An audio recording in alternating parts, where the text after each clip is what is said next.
ಕಬ್ಬು ಬೆಳೆಗೆ ಏನು ಬೆಲೆ ನಿಗದಿ ಮಾಡಿದ್ದಾರೆ ಫ್ಯಾಕ್ಟ್ರಿಯವರು, ಅದಕ್ಕೆ ನಮಗೆ ಸಮಾಧಾನ ಇಲ್ಲ. ಮತ್ತು ಹಳೆ ಬಾಕಿ ತೀರಿಸಬೇಕು ಅಂತ ಒಂದು ಪ್ರತಿಭಟನೆಯಲ್ಲಿ ಜನ ಕೆಲವರು ರೈತರ ಸೋಗಿನಲ್ಲಿ ಕೆಲವರು ಬಂದವರು ಈ ಯಾರ್ಡ್ನಲ್ಲಿ ನಿಂತಿದ್ದ ಕೆಲವು ವಾಹನಗಳಿಗೆ, ಕಬ್ಬಿನ ವಾಹನಗಳಿಗೆ ಅವ್ರಿಗೆ ಬೆಂಕಿ ಹಚ್ಚಿದ್ದಾರೆ. ಈ ಬಗ್ಗೆ ನಮ್ಮಲ್ಲಿ ಪ್ರಕರಣ ದಾಖಲಾಗಿದೆ.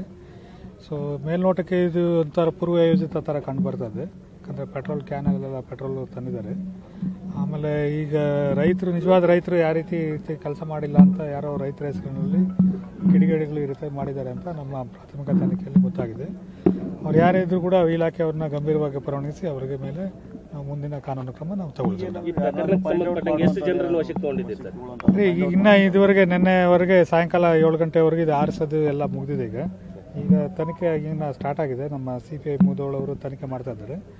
ಯಾರು ನಿಜವಾಗಿ ಮಾಡಿದರೆ ಅವ್ರನ್ನ ಮಾತ್ರ ನಾವು ಅವ್ರಿಗೆ ಗುರುತು ಮಾಡಿ ಸಾಕ್ಷಿ ಆಧಾರದ ಮೇಲೆ ಅವ್ರ ಮೇಲೆ ಮುಂದಿನ ಕಾನೂನು ಕ್ರಮ ತಗೊಳ್ತೀವಿ. ಸಾಕಷ್ಟು ರೈತರು ಒಳಗಡೆನೆ ಇದ್ರು ಆಲ್ರೆಡಿ. ನಾನು ಆಗಲೇ ನಿಮಗೆ ಹೇಳಿದೆ. ನಾನು ನಿಮ್ಗಾಗಲೇ ಅಲ್ಲಿ ನೀವು ಹೇಳೋಕೆ ಮುಂಚೆನೇ ನಾನು ಉತ್ತರ ಹೇಳಿದ್ದೀನಿ. ಅದಕ್ಕೆ ರೈತರ ಹೆಸರಿನಲ್ಲಿ ಯಾರ ಕಿಡಿಗೇಡಿಗಳು ಬಂದು ಮಾಡಿರೋದು ಅಂತ, ರೈತರ ಹೆಸರಿನಲ್ಲಿ ಯಾರ ಕಿಡಿಗೇಡಿಗೆ ಬಂದು ಮಾಡಿರೋ ಕೃತ್ಯ ಅಂತ ನಮ್ಮ ಮೇಲ್ನೋಟಕ್ಕೆ ನಮಗೆ ಅನಿಸ್ತಾ ಇದೆ. ಪೂರ್ತಿ ತನಿಖೆ ಆದಮೇಲೆ ಇದ್ರ ಬಗ್ಗೆ ಸತ್ಯಾಸತ್ಯತೆ ಎಲ್ಲ ಕಂಡು ಬರ್ತದೆ. ಪ್ರಕರಣದಲ್ಲಿ ASP ಅವರಿಗೆ ಕಾಲು ಒಂದು ಮುರಿದಿದೆ. ಅವ್ರಿಗೆ ಹೆಚ್ಚಿನ ಚಿಕಿತ್ಸೆ ಇಲಾಖೆ ಪೂರ್ತಿ ಅವ್ರದ್ದು ಚಿಕಿತ್ಸೆ ವೆಚ್ಚವನ್ನೆಲ್ಲ ಭರಿಸಲಿದೆ. ಅವ್ರಿಗೇನು ಮುಂದೆ ಮೆಡಿಕಲ್ ಸೌಲಭ್ಯ ಇದೆ ಎಲ್ಲ ಕೊಡ್ತೀವಿ ನಾವು. ಅವರು ಇದು ತಳ್ಳಾಟದಲ್ಲಿ ಬಿದ್ದು ಕಾಲುಗೊಂಡಿರೋದು ಅಂತ ನಮಗೆ ಮಾಹಿತಿ ತಂದಿದೆ. ಇಲ್ಲಿದ್ದಂತ ರೈತರು ಏನ್ ಹೇಳ್ತಾರೆ, ಇಲ್ಲ ಅವರೇ ರೈತರೇ ಬಂದು ಬೆಂಕಿ ಹಚ್ಚಿರೋದು, ನಮ್ಮ ಇದ್ರಿಗೆ ಹಚ್ಚಿದ್ರು, ನಮಗೂ ಹೊಡೆದಿದ್ದಾರೆ ಅನ್ನೋಂತ ಮಾತು ಹೇಳ್ತಾ ಇದ್ದಾರೆ. ನೋಡ್ಬೋದು, ನಾವು ಇನ್ನ ಘಟನೆ ಆಗಿನ್ನ 24 ಗಂಟೆನೂ ಆಗಿಲ್ಲ. ಹಂಗಾಗಿ ನಾವು ಇದ್ರ ಬಗ್ಗೆ ಎಂತಾರೆ ಅಂತಿಮ ಅಭಿಪ್ರಾಯವಂತೂ ನಾವು ಯಾವುದನ್ನ ಕೊಡೋಕ್ಕಾಗೋದಿಲ್ಲ.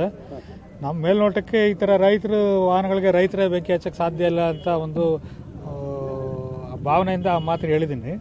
ಬಟ್ ಯಾರು ಕಿಡಿಗೇಡಿಗಳಿದ್ದಾರೆ, ಅವ್ರು ಯಾರು ಬೆಂಕಿ ಹಚ್ಚಿದ್ದಾರೆ ಅವ್ರಿಗೆ ಮಾತ್ರ ಬಿಡೋದಿಲ್ಲ. ಇಲಾಖೆ ಯಾರಿದ್ರು ಅವ್ರಿಗೆ ಮುಂದಿನ ದಿನಗಳಲ್ಲಿ ಕಠಿಣ ಕಾನೂನು ಕ್ರಮ ತಗೊಳ್ತೀವಿ ನಾವು.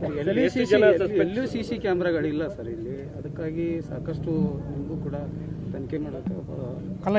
ಏನೇನೋ ಈಗ ಪ್ರತಿಯೊಂದು ಜಾಗದಲ್ಲೂ ಏನಂತಾರೆ CC ಕ್ಯಾಮ್ರಾಗಳಾಗಲಿ ಬೇರೆ ವ್ಯವಸ್ಥೆಗಳಾಗಲಿ ಇರೋದಿಲ್ಲ. ಆದರೂ ಕೂಡ ತನಿಖೆ ಮಾಡೋಕ್ಕೆ ಭಾಳಷ್ಟು ಜನ ಪ್ರತ್ಯಕ್ಷದರ್ಶಿಗಳಿದ್ದಾರೆ.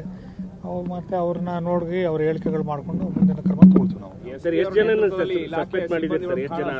ಪರಿಸ್ಥಿತಿ ನಿಯಂತ್ರಣಕ್ಕೆ ತಗೊಂಡ್ರು ಸರ್. ಆದರೆ ಸ್ವಲ್ಪ ಈ ರೀತಿ ಕಿಡಿಗೇಡಿಗಳಿಂದ ವಶಕ್ಕೆ ಪಡೆಯೋ ಸ್ಟಾರ್ಟ್ ಮಾಡಿದ್ದಾರೆ. ಆಲ್ರೆಡಿ ಸ್ಟಾರ್ಟ್ ಮಾಡಿದ್ದಾರೆ. ಯಾರ್ಯಾರು ಇದ್ದಾರೆ ಅವ್ರಿಗೆ ಗುರುತು ಮಾಡೋ ಪ್ರಕ್ರಿಯೆ ಸ್ಟಾರ್ಟ್ ಮಾಡಿದ್ದಾರೆ. ಅದಕ್ಕೆ ಕೂಡ ನಾನು ಕೂಡ ಬೆಂಗಳೂರಿಂದ ಇಲ್ಲಿಗೆ ಬಂದು ಪರಿಸ್ಥಿತಿಯ ಅವಲೋಕನ ಮಾಡಿ ಅವ್ರಿಗೇನು ಸ್ಥಳೀಯ ಅಧಿಕಾರಿಗಳಿಗೆ ಏನು ಸೂಚನೆಗಳು ಕೊಡಬೇಕು ಅದು ಕೊಡ್ತೀನಿ.